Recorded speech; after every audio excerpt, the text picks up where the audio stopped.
जिस समय भारत स्वतंत्र हुआ, विश्व एक चुनौतीपूर्ण परिस्थिति से गुजर रहा था।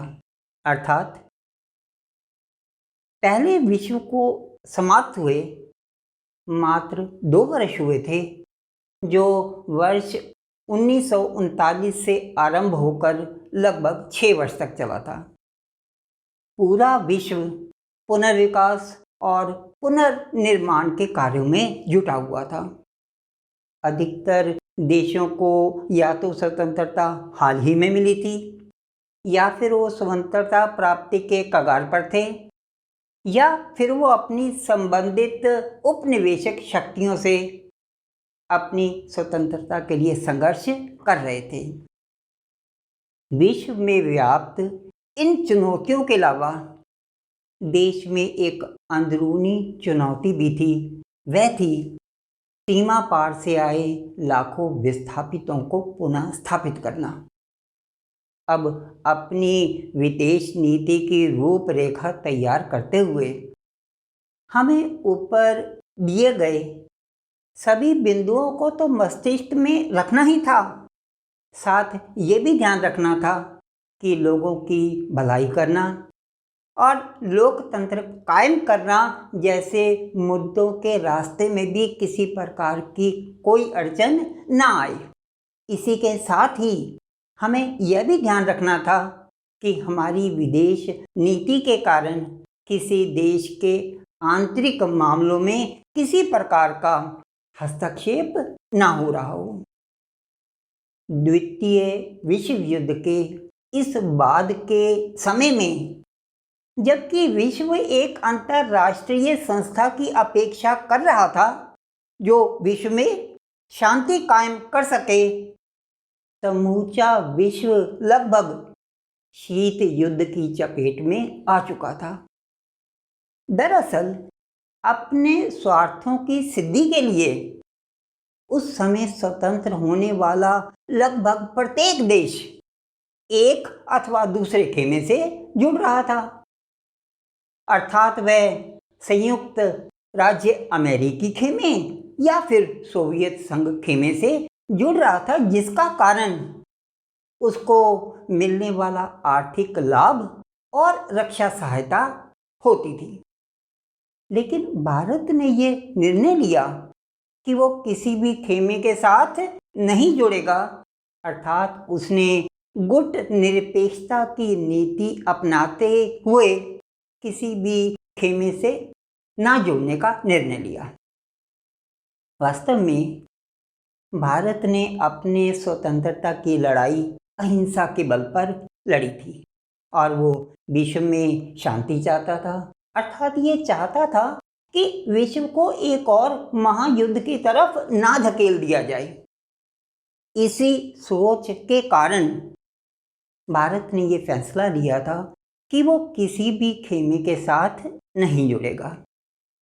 समान विचारधारा वाले वे लोग जिनकी सोच भी यही थी कि वो किसी भी खेमे के साथ नहीं जुड़ेंगे, गुट निरपेक्ष आंदोलन जैसी संस्था खड़ा करने का मार्ग प्रशस्त किया।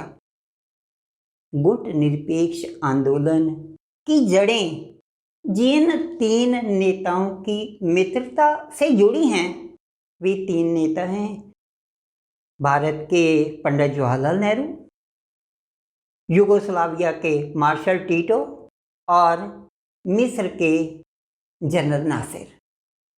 असल में गुट निरपेक्ष आंदोलन संस्था खड़ा करने के विचार का जन्म 1955 के एशियाई अफ्रीकी बांडुंग शिखर सम्मेलन के दौरान हुआ, जो शिखर सम्मेलन इंडोनेशिया के बांडुंग शहर में चल रहा था। इस विचार का स्वागत इंडोनेशिया के सुकार्नो ने भी किया और घाना के क्वामे ने भी। और कालांतर में इस गुट निरपेक्ष आंदोलन संस्था का पहला शिखर सम्मेलन 1961 में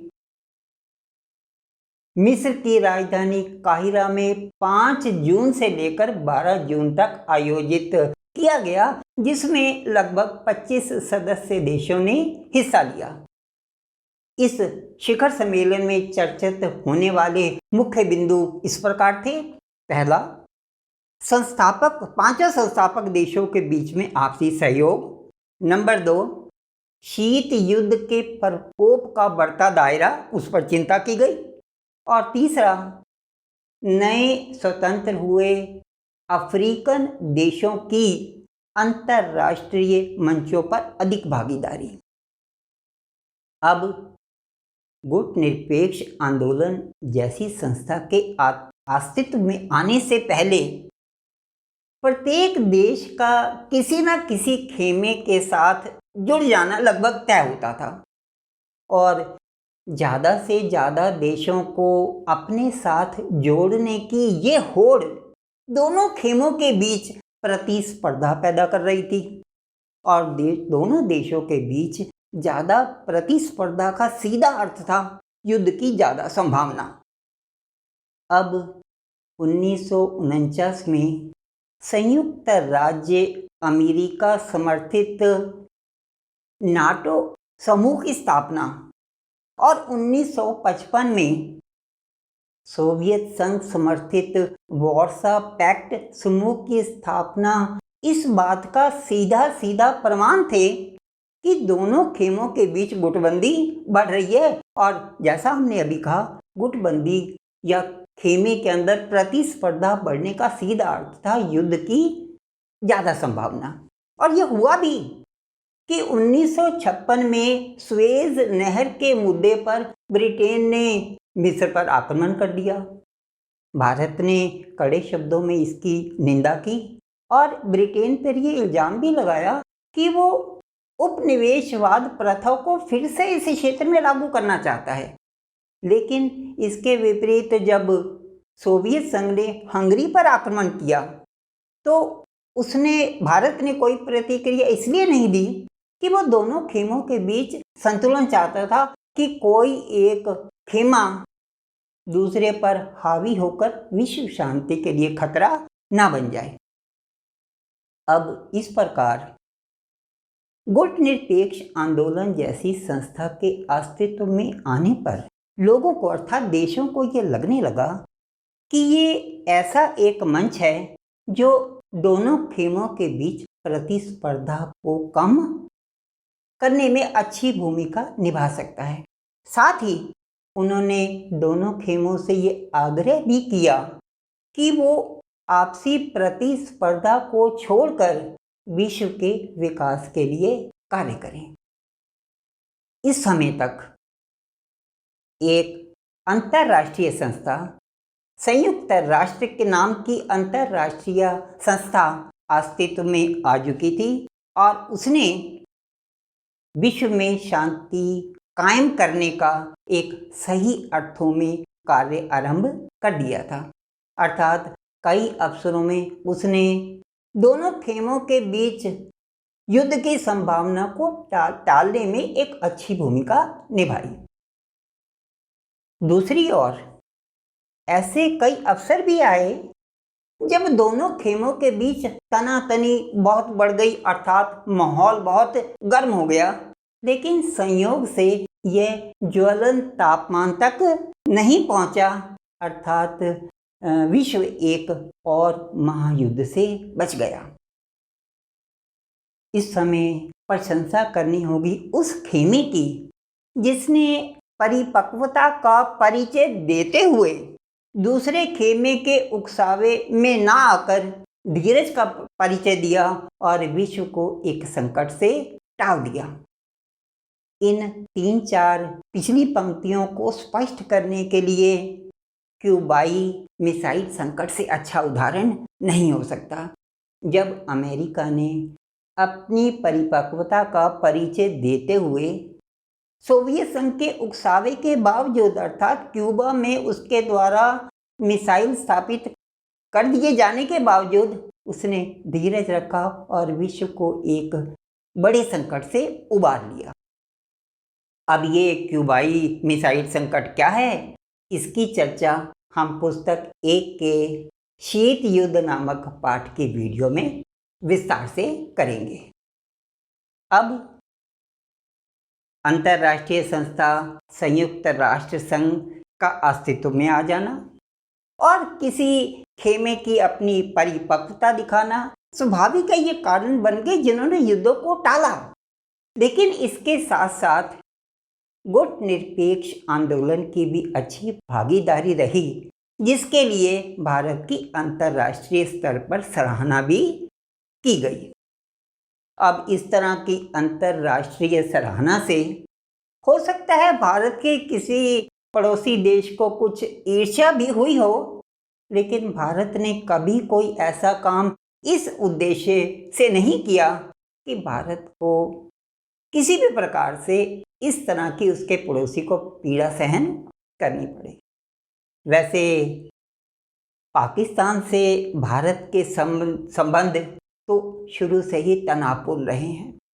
असल में स्वतंत्रता से कुछ वर्ष पूर्व मुस्लिम लीग के संस्थापक मोहम्मद अली जिन्ना ने एक द्विराष्ट्र सिद्धांत का सुझाव कांग्रेस को दिया, जिसे कांग्रेस ने सिरे से नकार दिया। लेकिन यही प्रस्ताव जब मोहम्मद अली जिन्ना ने ब्रिटिश सरकार को दिया तो उन्होंने इसे तुरंत मान लिया और ये निर्णय लिया कि भारत भूभाग को दो हिस्सों अर्थात भारत और पाकिस्तान में बांट दिया जाए। भारत और पाक का ये बंटवारा ही शायद दोनों देशों के बीच शत्रुता का कारण बना, अर्थात इस बंटवारे ने दोनों देशों के बीच शत्रुता के बीज बो दिए, जिसके कुछ कारण इस प्रकार हैं। सीमा पार कर भारत आते हुए लाखों हिंदुओं को मौत के घाट उतार दिया गया। स्वतंत्रता के कुछ वर्ष बाद ही पाकिस्तान ने स्वयं को इस्लामिक राष्ट्र घोषित कर दिया। अफवाहों का बाजार गर्म था। सीमा पार से खबरें आ रही थी कि पाकिस्तान में हिंदुओं, विशेषतः महिलाओं के साथ अमानवीय व्यवहार किया जा रहा है। इस मुद्दे को पकड़ हिंदू महासभा जैसे हिंदू संगठनों ने हिंदुओं की भावनाओं को भड़काने में कोई कसर नहीं छोड़ी। प्रदर्शन किए जाने लगे और सरकार से ये मांग रखी गई कि वह भारत को हिंदू राष्ट्र घोषित कर दे। इन प्रदर्शनों से वातावरण अशांत भी हुआ, कई जगह स्थिति विस्फोटक भी हुई, लेकिन भारत सरकार ने उन 4 करोड़ मुसलमानों के विश्वास का सम्मान करते हुए, जिन्होंने भारत सरकार में अपनी आस्था व्यक्त करते हुए पाकिस्तान ना जाकर ये निर्णय लिया कि वो भारत में ही रहेंगे, भारत को एक धर्मनिरपेक्ष देश घोषित कर दिया, जहां हर व्यक्ति अपनी इच्छा अनुसार धर्म अपना भी सकता था और उसे मना भी सकता था। बेशक आरंभ में भारत पाक बंटवारा दोनों देशों के बीच मनमुटाव का कारण बना रहा, लेकिन बाद में कश्मीर मुद्दे के कारण भी दोनों देशों के बीच खटास बनी रही।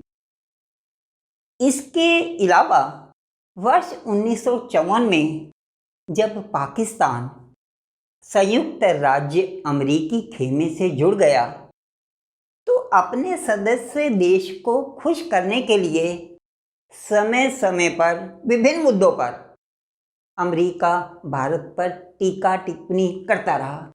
ये टीका टिप्पणी भी दोनों देशों के बीच तनाव बढ़ाने का कार्य करती रही। लेकिन इसके विपरीत चीन से भारत के रिश्तों की शुरुआत एक सौहार्दपूर्ण माहौल से हुई। असल में भारत उन गिने चुने देशों में था जिसने चीन की कम्युनिस्ट सरकार को मान्यता दी। जब 1949 की चीनी क्रांति के पश्चात चीन यूरोपीय प्रभुत्व के चंगुल से बाहर आया था।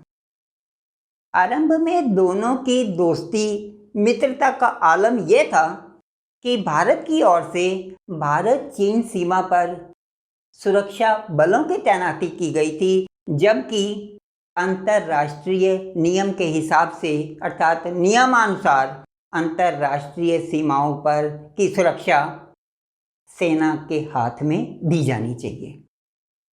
अप्रैल 1954 में पंचशील पैक्ट के नाम से दोनों देशों के बीच एक शांति समझौता भी हुआ, जिस पर दोनों राष्ट्र प्रमुखों अर्थात भारत के प्रधानमंत्री पंडित जवाहरलाल नेहरू और चीन के प्रधानमंत्री चौवन लाई ने हस्ताक्षर किए, जिसका अर्थ 5 सिद्धांतों पर शांतिपूर्ण सह अस्तित्व था। अर्थात 5 सिद्धांतों के ऊपर आपस में शांतिपूर्ण रहना।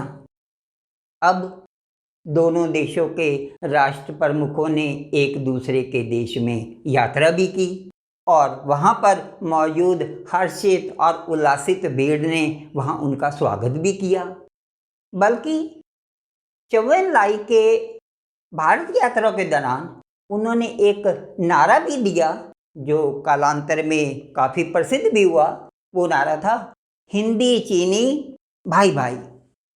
लेकिन 1962 के चीनी आक्रमण के पश्चात चौवन लाई का दिया ये नारा तार तार हो गया और उस समय व्यंग्यकारों ने इस नारे को कुछ इस तरह से पेश किया कि हिंदी चीनी बाय बाय, अर्थात चीनी लोगों भाग जाओ, हम आपकी शक्ल नहीं देखना चाहते। इसके पश्चात हम बात करते हैं भारत और चीन के बीच टकराव का कारण क्या था। असल में ऊपरी हिमालय का मध्य एशिया का वो हिस्सा जो भारत और चीन के बीच में पड़ता है, जिसे तिब्बत कहते हैं, दोनों के बीच टकराव का कारण बना रहा। असल में चीन इस क्षेत्र में अपने प्रशासनिक नियंत्रण का दावा करता रहा, जबकि तिब्बत समय समय पर इस क्षेत्र को मुक्त होने की बात करता रहा। अब वर्ष 1950 में चीनी सशस्त्र बलों ने इस क्षेत्र को अपने कब्जे में ले लिया। अब तिब्बत के लोगों ने पुरजोर इसका विरोध किया। आरंभ में तो भारत ने इस संदर्भ में कोई प्रतिक्रिया नहीं दी, लेकिन बाद में उसने चीन से ये आग्रह किया कि वो इस क्षेत्र को मान्यता दे, क्योंकि चीन के इस कदम से तिब्बत की संस्कृति का विनाश हो रहा है। समस्या यह थी कि भारत इस संदर्भ में कुछ ज़्यादा कहने से इसलिए असमर्थ था क्योंकि पंचशील समझौते के विभिन्न बिंदुओं में से एक बिंदु के अनुसार भारत चीन के तिब्बती रुख पर अब उसको मान्यता दे चुका था और इसलिए इससे ज़्यादा कहना चीन के अंदरूनी मामले में दखल हो सकता था। और इससे भी ऊपर एक बात और थी कि चौवन लाई की वर्ष 1956 में चौवन लाई की भारतीय यात्रा के दौरान वहाँ के तिब्बत के धार्मिक नेता दलाई लामा भी उनके साथ थे और पंडित जवाहरलाल नेहरू से एक मुलाकात के दौरान जब दलाई लामा ने तिब्बत की बद से बदतर हो रही स्थिति के बारे में अवगत करवाया पंडित जवाहरलाल नेहरू को, तो उस समय वहाँ मौजूद चीनी प्रधानमंत्री चौवन लाई ने इस बात का विश्वास दिला दिया कि चीन के किसी भी अन्य भाग की तरह तिब्बत के नागरिकों के अधिकारों का ध्यान रखा जाएगा। इसके पश्चात इतने भरोसा दिए जाने के बाद भारत को नहीं लगा कि बात को इससे और आगे लेकर जाया जाए। लेकिन वर्ष 1958 में एक टकरावपूर्ण घटना हुई। तिब्बत के लोगों ने चीन के खिलाफ एक सशस्त्र विद्रोह कर दिया, लेकिन चीनी सेना ने इसे पूरी तरह से कुचल दिया। अब किसी अनहोनी की संभावना, किसी अनहोनी की आहट को महसूस करते हुए धार्मिक नेता दलाई लामा ने कुछ अन्य तिब्बती नागरिकों के साथ सीमा पार कर भारत में प्रवेश किया और भारत में शरण लेने की इच्छा जताई।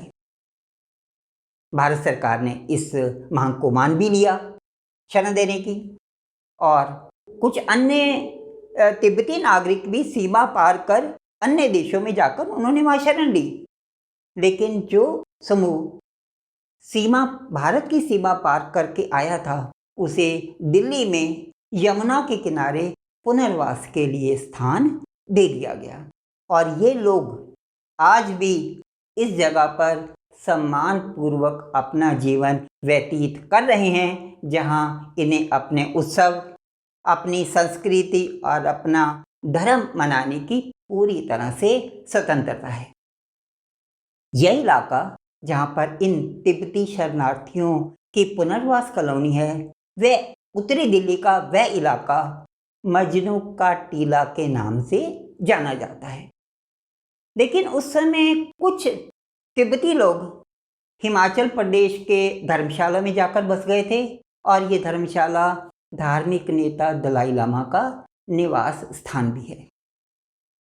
अब दलाई लामा को शरण दिए जाने से चीन पूरी तरह से नाखुश था, और उसने ये आपत्ति भारत सरकार से दर्ज भी करवाई।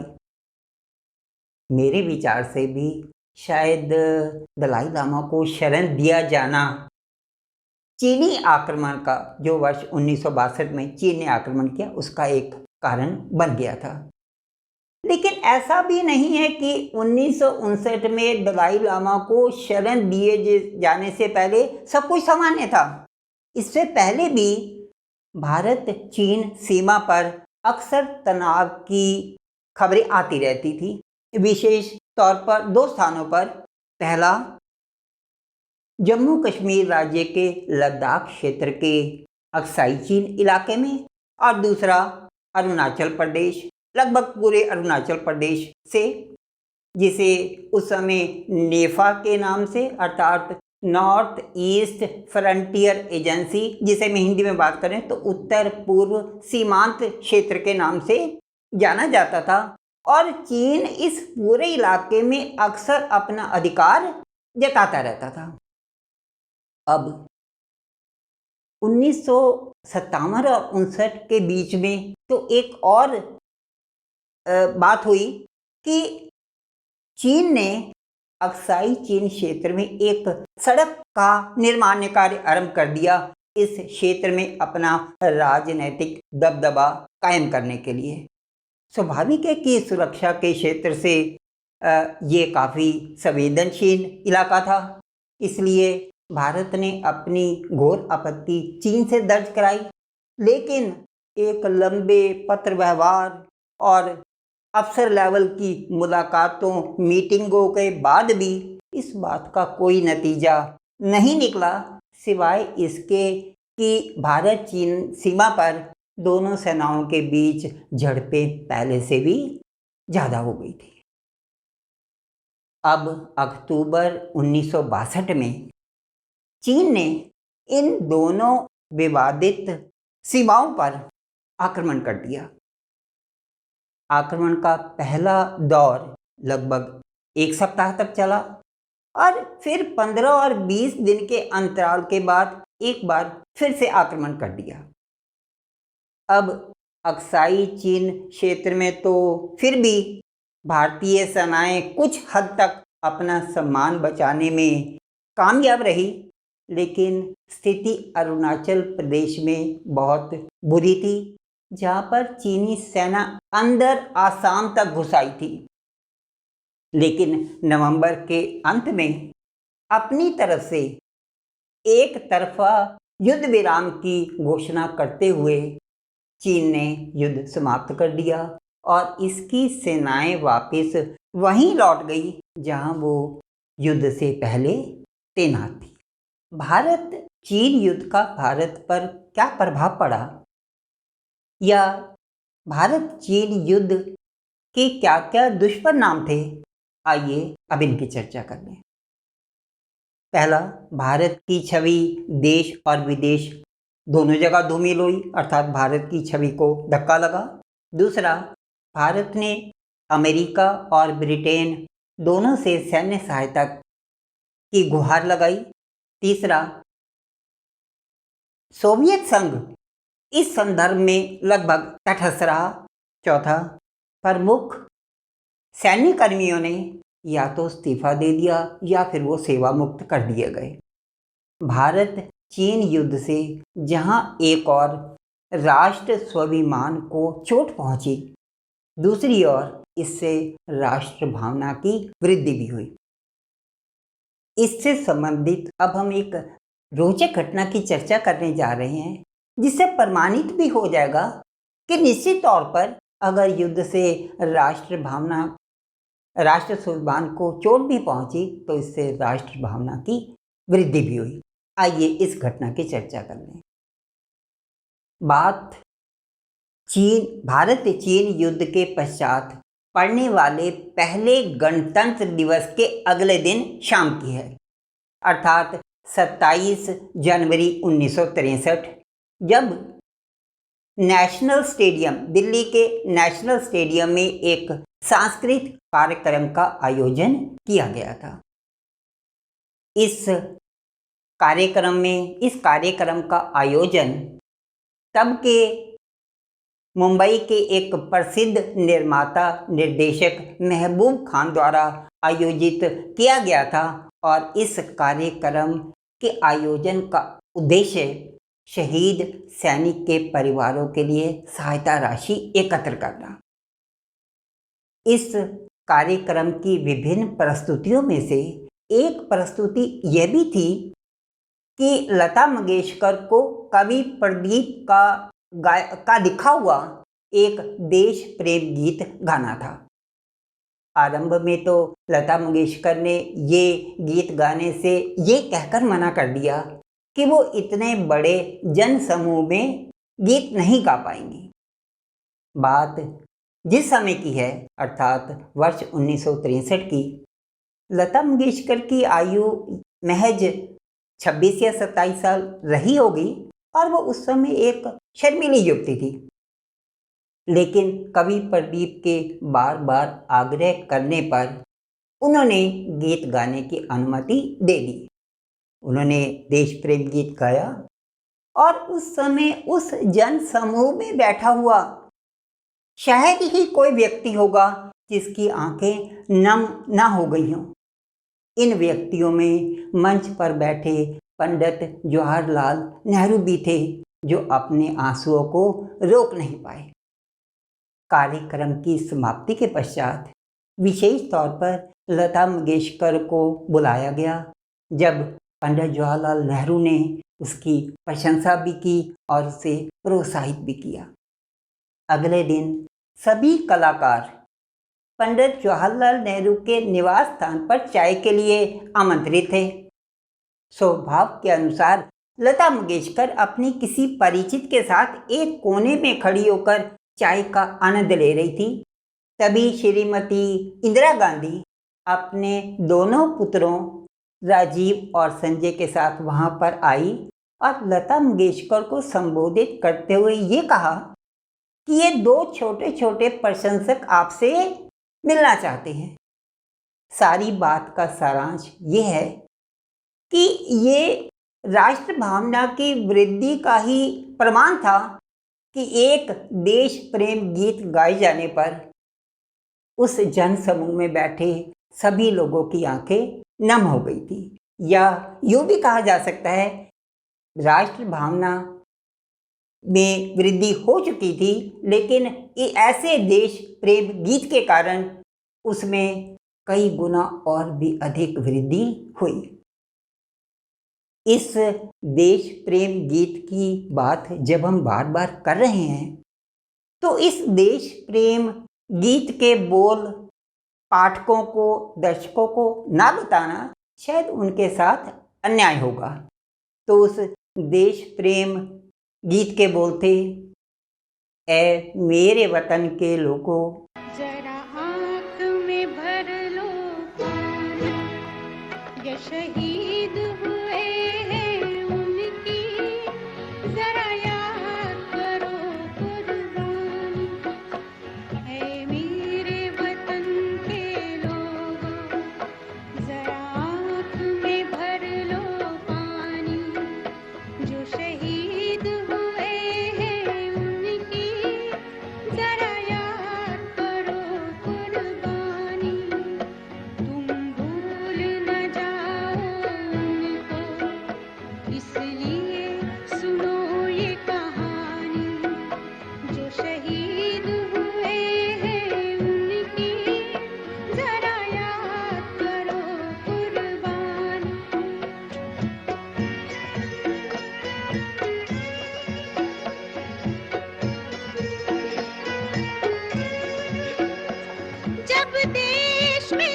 दिवाली वो खेल रहे थे होली जब हम बैठे थे घरों में जब हम बैठे थे घरों में वो झेल रहे थे गोली संगीन पे धर कर माला सो गए अमर बलिदानी जो शहीद हुए हैं उनकी जरा याद करो कुर्बानी।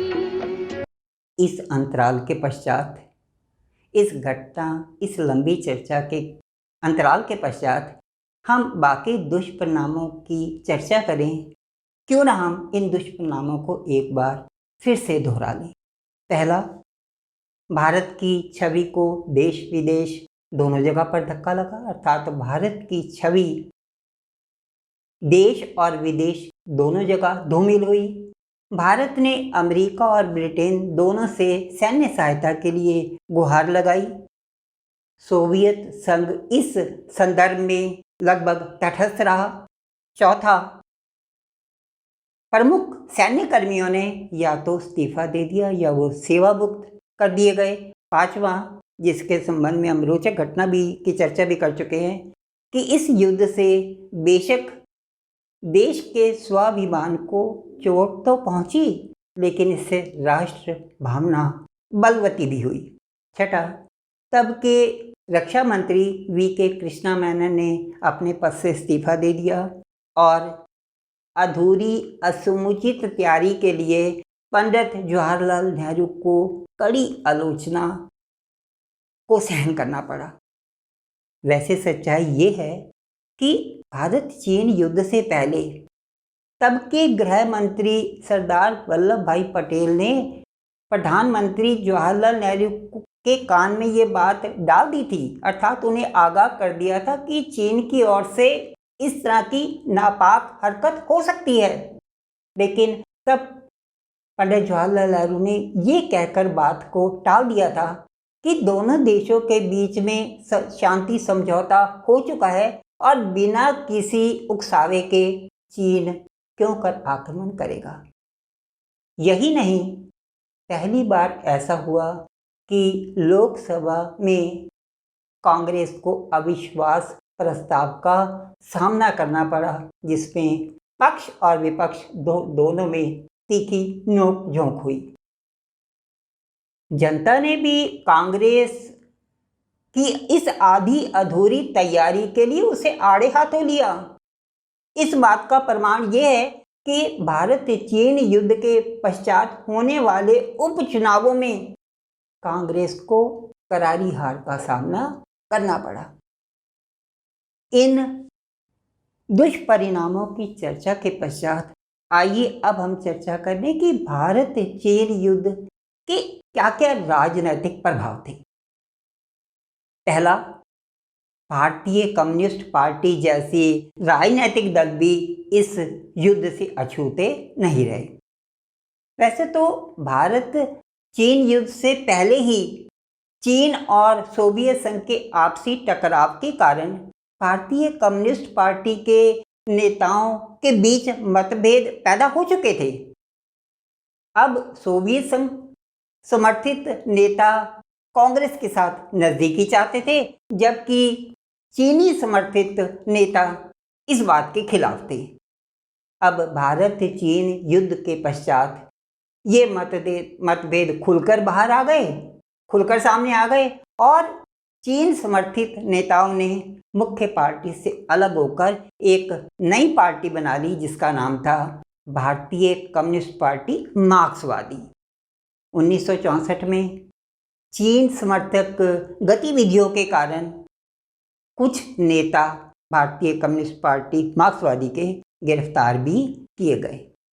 एक अन्य महत्वपूर्ण राजनीतिक प्रभाव जो इस भारत चीन युद्ध का पड़ा वह यह था, भारत का पूर्वोत्तर इलाका जो सामान्यतः उपेक्षित रहा, अविकसित रहा, जिसे नज़रअंदाज कर दिया गया था, वह अब केंद्र सरकार के कार्यसूची में था यहाँ के विकास के लिए।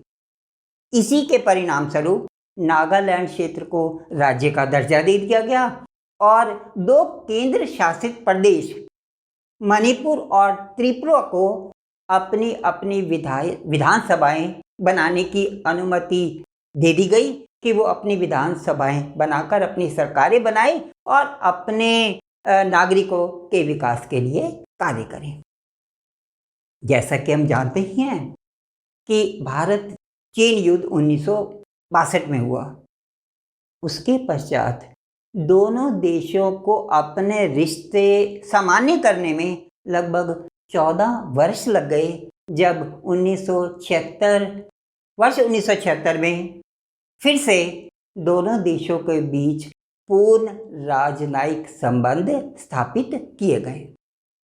पुनः राजनयिक संबंध स्थापित होने के पश्चात अटल बिहारी वाजपेयी, जो मोरारजी देसाई सरकार में विदेश मंत्री थे, उन्होंने 1979 में चीन का दौरा किया और भारत चीन युद्ध के पश्चात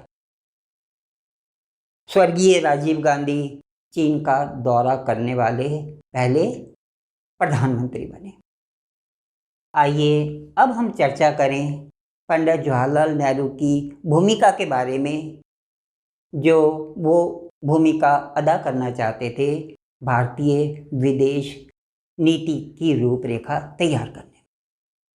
भारतीय विदेश नीति की रूपरेखा तैयार करने और दूसरे देशों के साथ एक नपातुला संबंध रखने के संदर्भ में पंडित जवाहरलाल नेहरू कितने गंभीर थे, वो इस बात से पता लगता है कि प्रधानमंत्री पद के साथ साथ उन्होंने विदेश मंत्रालय भी अपने पास रखा हुआ था।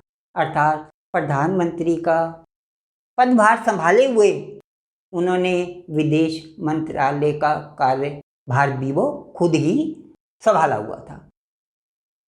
प्रधानमंत्री पंडित जवाहरलाल नेहरू आरंभ से ही, अर्थात स्वतंत्रता संघर्ष के दिनों से ही पंडित जवाहरलाल नेहरू ने अंतर्राष्ट्रीय घटनाओं पर नज़र बनाई हुई थी और उन्होंने कई अंतर्राष्ट्रीय सम्मेलनों में भाग भी लिया और कईयों का आयोजन भी उन्होंने किया। और लगभग सभी कांग्रेसी नेता इस बात से सहमत थे कि इस कार्य के लिए पंडित जवाहरलाल नेहरू से उपयुक्त और कोई व्यक्ति नहीं हो सकता। विदेश नीति बनाने के संदर्भ में जो मुख्य 3 बिंदु पंडित जवाहरलाल नेहरू के मस्तिष्क में थे, वो इस प्रकार थे कि विदेश नीति ऐसी हो कि नंबर 1, कठिनाई से अर्जित संप्रभुता को किसी प्रकार का खतरा ना हो। नंबर 2, हमारे देश की सीमाएं पूरी तरह से सुरक्षित रहें। और तीसरा, आर्थिक विकास की योजनाओं के रास्ते में किसी प्रकार की अड़चन ना आए। इसके अलावा गुट निरपेक्ष आंदोलन का संस्थापक देश होते हुए वो इस बात से चिंतित थे कि दोनों खेमों के बीच प्रतिस्पर्धा बढ़ती जा रही है, जो एक युद्ध का कारण बन सकती है। लेकिन साथ ही वो ये भी चाहते थे, अर्थात साथ ही उनका ये भी मानना था कि गुट निरपेक्ष आंदोलन के सदस्य होने का अर्थ ये भी नहीं कि कोई भी व्यक्ति या देश मूक दर्शक बनकर आसपास होती हुई घटनाओं को घटित होते हुए देखता रहे। अर्थात उसे इन घटनाओं को देखकर अपनी प्रतिक्रिया भी देनी चाहिए, अपने इस बारे में विचार भी प्रकट करने चाहिए। यही कारण था कि जब 1956 में सुएज नहर के मुद्दे पर ब्रिटेन ने मिस्र पर आक्रमण किया तो पंडित जवाहरलाल नेहरू ने उसकी कड़े शब्दों में निंदा भी की और ये इल्ज़ाम भी लगाया ब्रिटेन पर कि वो इस क्षेत्र में पुनः उपनिवेशवाद प्रथा को आरंभ करना चाहता है। लेकिन इसके विपरीत भारत ने तब कोई प्रतिक्रिया नहीं दी थी जब ब्रिटेन के मिस्र के आक्रमण के उत्तर में सोवियत संघ ने हंगरी पर आक्रमण किया था। उसका कारण हम पहले भी बता चुके हैं कि भारत दोनों खेमों के बीच संतुलन बनाए रखना चाहता था कि कोई एक खेमा बहुत हावी होकर विश्व शांति के लिए खतरा ना बन जाए। इसी संदर्भ में हम बात करने जा रहे हैं कि अंतर्राष्ट्रीय मंचों पर पंडित जवाहरलाल नेहरू की क्या भूमिका रही। पंडित जवाहरलाल नेहरू ने अफ्रीका और एशियाई महाद्वीपों के देशों को संगठित करने में एक कारगर भूमिका निभाई, विशेषकर उन देशों को संगठित करने में जिनको स्वतंत्रता वर्ष 1945 और 1960 के बीच में मिली थी। पंडित जवाहरलाल नेहरू इन देशों के साथ एक अच्छे रिश्ते रखने के पक्षधर थे। अन्य उपलब्धियां इस प्रकार हैं। मार्च 1947 में अर्थात भारत की स्वतंत्रता से लगभग 6 माह पूर्व पंडित जवाहरलाल नेहरू की अगुवाई में एक एशियाई रिलेशन कॉन्फ्रेंस अर्थात एशियाई संबंध शिखर सम्मेलन का आयोजन किया गया। नंबर 2, भारत इंडोनेशिया की स्वतंत्रता के लिए मन से स्वतंत्रता के लिए प्रयास कर रहा था और जो स्वतंत्रता इंडोनेशिया को वर्ष 1945 में मिल भी गई, जापान की द्वितीय विश्व युद्ध में हार के पश्चात, लेकिन अभी भी इंडोनेशिया डच प्रशासन के प्रभुत्व में था अर्थात डच प्रशासन के अधीन था। अब डच प्रशासन से मुक्त करवाने के लिए इंडोनेशिया को भारत ने 1949 में एक शिखर सम्मेलन का आयोजन किया। अब इसे सहयोग कहें या इस सम्मेलन का दबाव कि 1949 में ही डच प्रशासन ने इंडोनेशिया को मान्यता दे दी। भारत ने एशियाई और अफ्रीकी उपनिवेशक शक्तियों से आग्रह किया कि वो अपने अधीन आने वाले देशों की स्वतंत्रता के लिए कार्य आरंभ करें। भारत नस्ल भेद विरोधी था और रंग भेद नीति का भी विरोधी था जो दक्षिण अफ्रीका में प्रचलित थी, और साथ ही गुटनिरपेक्ष आंदोलन का संस्थापक सदस्य होने के कारण इसकी अंतर्राष्ट्रीय मंच पर सराहना होती रही। आइए अब देख लें कि भारत की परमाणु नीति क्या है। असल में वर्ष 1964 में चीन द्वारा परमाणु परीक्षण संपन्न कर लिए जाने के पश्चात संयुक्त राष्ट्र संघ के सुरक्षा परिषद के सभी स्थायी सदस्य अर्थात संयुक्त राज्य अमेरिका, सोवियत संघ, ब्रिटेन, फ्रांस और चीन सभी परमाणु शक्ति संपन्न देशों की बिरादरी में शामिल हो चुके थे। अब ये परमाणु शक्ति संपन्न बिरादरी बाकी देशों पर 1968 परमाणु अप्रसार संधि लागू करना चाहती थी, जिसका अर्थ था कि परमाणु अस्त्रों एवं परमाणु शक्ति से संबंधित किसी भी अनुसंधान को पूरी तरह से रोकना। भारत ये कहते हुए कि ये देश जबकि स्वयं परमाणु शक्ति संपन्न हो चुके हैं, अब ये दूसरे देशों पर इस प्रकार की संधि थोपना चाहते हैं और इसे भेदभाव पूर्ण मानते हुए इस संधि पर हस्ताक्षर करने से पूरी तरह से इनकार कर दिया। वैसे भारत परमाणु शक्ति के शांतिपूर्ण उद्देश्यों के इस्तेमाल में का हमेशा से पक्षधर रहा है, बल्कि पंडित जवाहरलाल नेहरू के नेतृत्व में और डॉक्टर होमी भाभा के मार्गदर्शन में भारत में इस तरह के कार्यक्रम पहले से ही चल रहे थे। अब भारत ने स्वतंत्रता की लड़ाई अहिंसा के बल पर लड़ी थी और भारत हमेशा शांति के पक्ष में रहा, इसलिए हमेशा भारत ने परमाणु अस्त्रों के इस्तेमाल का विरोध किया और उन्होंने परमाणु शक्ति संपन्न देशों से एक व्यापक परमाणु निरस्त्रीकरण कार्यक्रम चलाने की भी मांग की, जिससे कि विश्व को एक और विश्व युद्ध या महायुद्ध से बचाया जा सके। लेकिन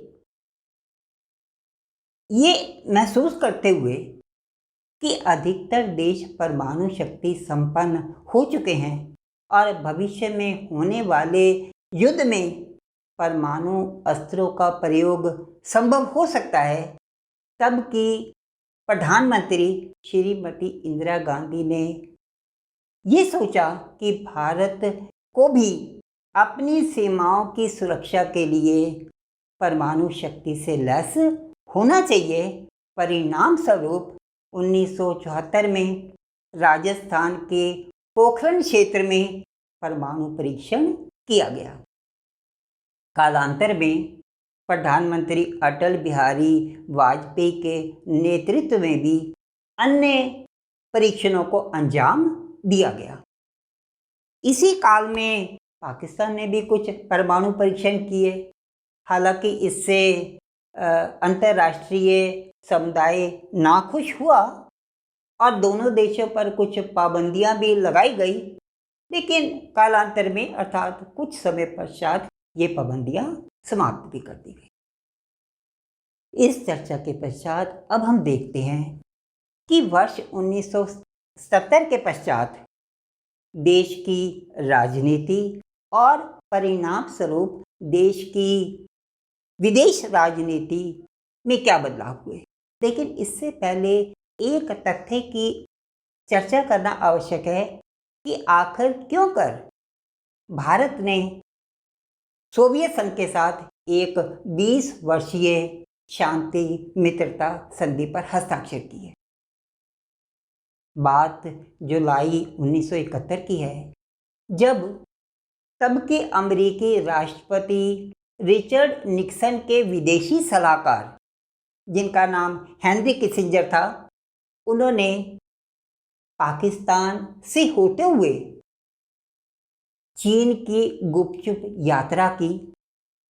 भारत को अमेरिका, चीन और पाकिस्तान की ये धुरी कुछ असामान्य घटना लगी। किसी षड्यंत्र का एहसास को समझते हुए या भविष्य में किसी अनहोनी घटना का अंदेशा होते हुए भारत ने अगस्त 1971 में अर्थात हेनरी किसिंजर की यात्रा के मात्र एक माह बाद अगस्त 1971 में सोवियत संघ के साथ 20 वर्षीय शांति मित्रता संधि पर हस्ताक्षर किए। इस चर्चा के पश्चात अब हम देखते हैं कि वर्ष 1970 के पश्चात देश की राजनीति और परिणाम स्वरूप विदेश नीति में क्या क्या परिवर्तन हुए। वर्ष 1970 में पहली बार ऐसा हुआ कि केंद्र में एक गैर कांग्रेसी सरकार ने सत्ता संभाली, जब जनता पार्टी के मोरारजी देसाई ने प्रधानमंत्री का कार्यभार संभाला। अब तक सोवियत संघ भारत का एक अच्छा मित्र बन चुका था, अर्थात गुटनिरपेक्ष आंदोलन का सदस्य होने के बावजूद भारत की विदेश नीति का झुकाव सोवियत संघ की तरफ था। लेकिन मोरारजी देसाई ने यह घोषणा की कि भारत वास्तविक गुटनिरपेक्ष नीति पर चलेगा, अर्थात सोवियत संघ की तरफ झुकाव वाली विदेश नीति को समाप्त कर वो अपनी विदेश नीति में संशोधन करेगा। तब से लगभग सभी सरकारें अमेरिका और चीन दोनों से अच्छे संबंध बनाने की दिशा में काम कर रही हैं। और 1990 के पश्चात तो जब सोवियत संघ का विघटन हुआ और वो वैश्विक प्रभुत्वता उसकी समाप्त हो गई, उसके बाद तो भारत सरकार का पूरा ध्यान अमेरिका से संबंध अच्छे करने की तरफ केंद्रित है। दूसरी ओर, जैसा कि हम इस पाठ में चर्चा कर भी चुके हैं, भारत और पाकिस्तान के रिश्ते आरंभ से ही तनावपूर्ण रहे, लेकिन भारत ने अपनी ओर से कई ऐसे प्रयत्न किए, कई ऐसे कदम उठाए कि दोनों देशों के बीच के संबंधों को सुधारा जा सके। इन कदमों में कुछ इस प्रकार से हैं। पहला, दोनों देशों के बीच सांस्कृतिक दलों का आदान प्रदान, सांस्कृतिक मंडलियों का आदान प्रदान। दूसरा, दोनों देशों के बीच नागरिकों का आवागमन। और तीसरा, पारस्परिक आर्थिक सहयोग। समय समय पर दोनों देशों के बीच शिष्टमंडलों का आना जाना, राष्ट्र प्रमुखों की राजकीय यात्राएं भी इस और एक कदम थे कि दोनों देशों के बीच तनाव को समाप्त किया जा सके। इसके अलावा भी कुछ अन्य कदम उठाए गए, जैसे दोनों देशों के बीच समझौता एक्सप्रेस गाड़ी को चलाना, जो लाहौर और अटारी के बीच में चलती है। दूसरा, दोनों देशों के बीच नियमित बस सेवा चालू करना, जो इस्लामाबाद और दिल्ली के बीच में चलती है। कहने का तात्पर्य यह है कि भारत की ओर से ऐसे कई प्रयत्न किए गए कि हम अपने पड़ोसी देश पाकिस्तान के साथ अपने संबंधों की कड़वाहट को खत्म कर एक नई दिशा में आगे जा सके। इसके साथ ही हम इस पाठ के ऊपर बनाई गई वीडियो को यहीं समाप्त करते हैं और पहले की ही तरह इस पुस्तक के अंत में दिए गए प्रश्नों को प्रश्न उत्तर रूप में, इस पाठ से संबंधित फिल्म हकीकत 1964, इसके अलावा इस पाठ से संबंधित कार्टून और उनसे जुड़े हुए प्रश्न और उत्तर सबको हमने हल किया हुआ है।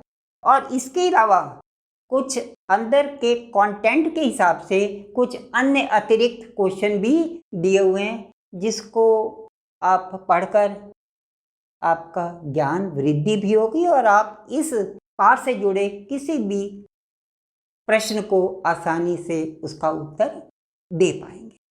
इसी के साथ हम इस वीडियो को यहीं समाप्त करते हैं। धन्यवाद।